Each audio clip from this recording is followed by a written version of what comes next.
Okay, so how old were you when you actually started rapping? Oh man, when I started rapping, I probably was like 5 or 6. I always wanted to be a rapper. When I was little, they used to like pay me like quarters and 50 cents to do like the Michael Jackson dance and all that stuff. I was like really always into music. And when I was in like early school, I would be into poetry and like music teachers, and they all used to love me. Okay, and when did you actually take the Freeway name? After I read the Freeway story, and I was like, I wasn't like nowhere near as big as Freeway was, but we was living similar lifestyles. So I'm like, damn, this would be a dope rap name, and that's when I took it on. And that's interesting because like Freeway Ricky's a regular guest on Vlad TV these days. Yeah, that's my bro too. Like, we Yeah. we real tight. Yeah, and like, how did you even know about him? Because Freeway was a West Coast guy, and you're on the East Coast. No, I read the story. I actually read the story. It was like in a magazine. And I read his story, then I like did a little research on it. I'm like, damn, and I was with my old head. He like, yo, that'd be a dope rap name. I'm like, yeah, that's my rap name.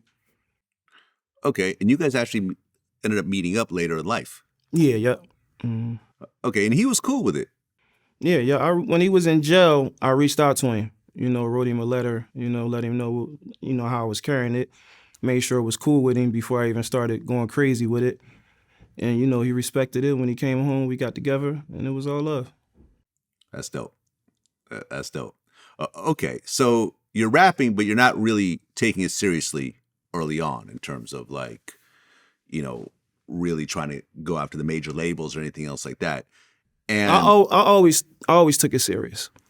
I always wanted. okay. I always wanted to be a rapper. I meant like in high school and so Yeah, forth. like in grade school, when they ask you what you want to be when you grow up, I was like, I want to be a rapper and I want to be an airline pilot.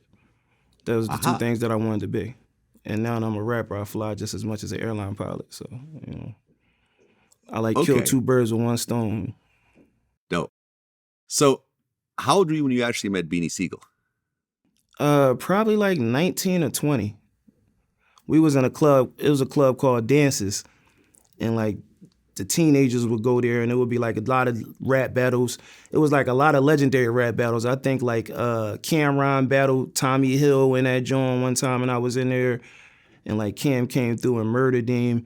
And then it was like local people always battling. So I was in a club, and Mac was on stage, and he was battling like a couple people. They was like teaming up on him. So I was in the crowd like, yo, pull me up, pull me up. So he pulled me up, and he thought I was trying to battle him too, but I stood on the side of him, and then I started going at the people that he was battling. And, we just built a rapport from there. Okay. And how long after that did he actually link up with Roc-a-Fella? It seemed quick. It probably like a couple months, if not quicker than that. It like happened fast. Okay. So then he links up with Jay-Z. Mm-hmm. And was he the first one that gets signed out of Philly? Yeah, definitely. As far as us, yeah, he was the first one to sign a Roc for sure. And then I know they was going like sign Major Figures, and that didn't work out. And then, that's when they started trying to put State Property together. They had the Young Guns. Shout out to Young Chrissy in the building with me back there. They had the Young Guns, Owen Sparks, and then me, and then Petey came along later. Okay, and your first song was 1-900 Hustler. Yeah, that was the first official song that was out. Right, with Beanie Sigel, Jay-Z, and Memphis Bleek. The first thing people really heard me on was a record called Coming For You. It was on like a DJ Clue mixtape with me and Beans. Like 1, 2, Sigel coming for you. That's like the first time people actually heard me. And then the first time on Wax, it was on the Dynasty album on 1-900 Hustler. Okay, so when they put that song together, was everyone in the studio at the same time? Yeah. Mm-hmm.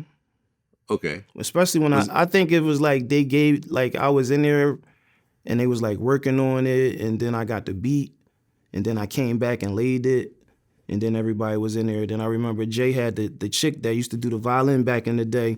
He had her actually in the studio, and he was like, this is your intro to the world. I'm going to set you up. It's going to be perfect. And then that's when the chick came with the elevator music, then first things first, and the rest is history.